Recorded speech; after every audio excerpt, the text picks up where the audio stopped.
विगत 8 जुलाई को सायं 6 बजे के आसपास अत्यधिक बारिश या मैं कहूँ फ्लैश फ्लड या क्लाउड बर्स्ट के कारण एक अत्यंत दुर्भाग्यपूर्ण घटना हुई, जिसमें 15 पिलग्रिम्स श्रद्धालु जो है अपनी जान गंवा बैठे। कई दिनों से मीडिया में कई प्रकार की खबरें चल रही थी, इसलिए मुझे लगा कि एक बार मुझे अधिकृत रूप से आप सबको जानकारी देनी चाहिए। तो मैं फिर उसको दोहराता हूँ। टोटल डेथ्स 15 हैं और उन 15 के नाम और पता हमारे पास है। मोटे तौर पर 55 लोग घायल हुए थे, जिसमें सभी लोग ठीक होकर के एक्सेप्ट 2 डिस्चार्ज हो गए हैं, अपने घरों को चले गए हैं। और जो 2 हैं स्कीम्स में वो भी स्टेबल हैं। मैं उम्मीद करता हूं कि 1-2 दिन में वो भी डिस्चार्ज हो जाएंगे। जो 15 डेथ हुई थी, 14 लोगों की बॉडीज उनके परिजनों को पहुंचा दी गई है, जिन जिन राज्यों के थे। एक के परिजनों ने क्रीमेशन यहीं किया है। एक बड़ी खबर चल रही थी कि बहुत सारे लोग मिसिंग हैं। मोटे तौर पर उस समय जो हेल्पलाइन नंबर श्राइन बोर्ड का था या प्रशासन का था, उस पर 200 कॉल्स आई थी। 3-4 दिनों तक उनको ट्रैक किया गया। किसी का मोबाइल बंद था, किसी। तो आज की तारीख में हमारे पास सभी राज्य सरकारों से हम निरंतर संपर्क में हैं। जैसे अखबारों में खबर छपी कि आंध्र प्रदेश के 37 लोग लापता हैं। मेरे पास वो पत्र है आंध्र प्रदेश के रेजिडेंट कमिश्नर का, जिसमें उन्होंने कहा है कि 35 लोग हमारे मिल गए हैं और जो 2 नहीं थे उनके नाम मैं आपको बताता हूं, जी सुधा और पार्वती, ये भी आइडेंटिफाई हो गए। तो आज की तारीख में मैं ये बात कह सकता हूं कि सभी राज्य सरकारों के प्रिंसिपल रेजिडेंट कमिश्नर से यहाँ तक कि किसी व्यक्ति के बारे में जानकारी हुई तो वहाँ के डीसी या डिस्ट्रिक्ट मजिस्ट्रेट से भी हम लोगों ने बात की है। तो मोटे तौर पर मैं ये कह सकता हूँ कि अब हमारे पास अधिकृत रूप से मिसिंग की कोई जानकारी नहीं है। रेस्क्यू ऑपरेशन चल रहा था और मोटे तौर पर वो समाप्त हो गया है। कोई डेड बॉडी उसमें नहीं मिली। एक बात कही जा रही है कि ध्यान नहीं रखा गया। पिछले साल जो फ्लैश फ्लड आया था और 2015, दोनों के फ्लो पैटर्न को ध्यान में रखते हुए irrigation and flood control department ने वहाँ बंड बनाने का काम किया था।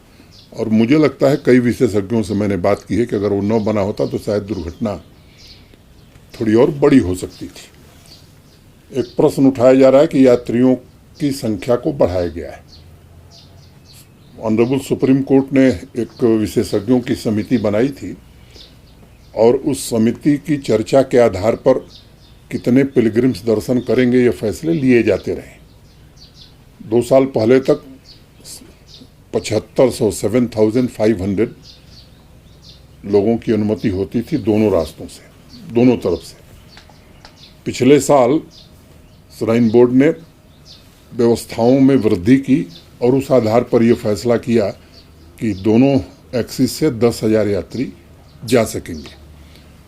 पूरी तरह से उसका पालन हुआ है और मैं कह सकता हूं कि पहले के वर्षों की तुलना में इस बार इंफ्रास्ट्रक्चर और बाकी व्यवस्थाओं में बढ़ोतरी करने की कोशिश की गई। यात्रियों से भी फीडबैक लेने की कोशिश हमने की है और आप सब लोगों के सहयोग से, स्थानीय नागरिकों के सहयोग से मैं कह सकता हूं कि यात्रा ठीक ढंग से चल रही है। मोटे तौर पर 1.5 लाख लोगों ने अब तक यात्रा कर ली है। हम देखते हैं कि आगे कितने लोग आते हैं। जिस तरह से रेस्क्यू ऑपरेशन, वहाँ पर ऑलरेडी एनडीआरएफ, एसडीआरएफ की टीम थी और जम्मू कश्मीर पुलिस के जवान थे, हमारे आईटीबीपी और बाकी सीएपीएफ के जवान थे। रेस्क्यू ऑपरेशन तुरंत ही शुरू कर दिया गया था बिना किसी विलंब के। आसपास से भी एनडीआरएफ और बाकी पैरामिलिट्री फोर्सेस को और जेके पुलिस को सबको वहाँ भेजा गया था। तो बालटाल और वहाँ पर डीआरडीओ के जो 52 बेडेड हॉस्पिटल हमने बनाए या हर स्थान पर जो मेडिकल की सुविधाएं उपलब्ध कराएंगे, इसके कारण लोगों के इलाज में बड़ी सुविधा रही और जहाँ भी थोड़ा संदेह हुआ तुरंत उन्हें ले आकर के स्कीम्स में भर्ती किया गया है। मैं स्थानीय निवासियों का भी बड़ा आभारी हूँ जिन्होंने बड़ी संवेदनशीलता के साथ उस दिन जो यात्री थे उनको गाइड करना, उनको कैसे निकलना है ये बताना, स्थानीय नागरिकों ने केवल इतना ही नहीं बल्कि हर प्रकार का सहयोग किया। तो मैं कह सकता हूँ कि मोटे तौर पर रेस्क्यू ऑपरेशन अब ख़त्म हो गया है। एक फ़ैसला हमने किया है, आप सबको मालूम है कि जितने यात्री हैं वो इंश्योर्ड हैं, 5 लाख रुपए का इंश्योरेंस उनका है। श्राइन बोर्ड की तरफ से 5 लाख रुपया और जो हमारे मृतक हैं उनके निकटस्थ परिजनों को दिया जाएगा। Director general of survey of India के जो डायरेक्टर जनरल हैं उनसे भी हमने एक रिक्वेस्ट करी है और मुझे लगता है कि वो काम शुरू करने जा रहे हैं। वहाँ पर केव के आसपास सर्वेयर जनरल ऑफ इंडिया वो एक डिजिटल कंटूर मैपिंग वहाँ की हम करा रहे हैं और विशेषज्ञों के संपर्क में हम लोग हैं कि और क्या संभावनाएं हो सकती हैं और क्या किया जा सकता है। तो मोटे तौर पर मैंने यात्रा के विषय में जो कुछ हुआ है हादसे को लेकर के आपको एक विवरण मैंने उपलब्ध करा दिया है।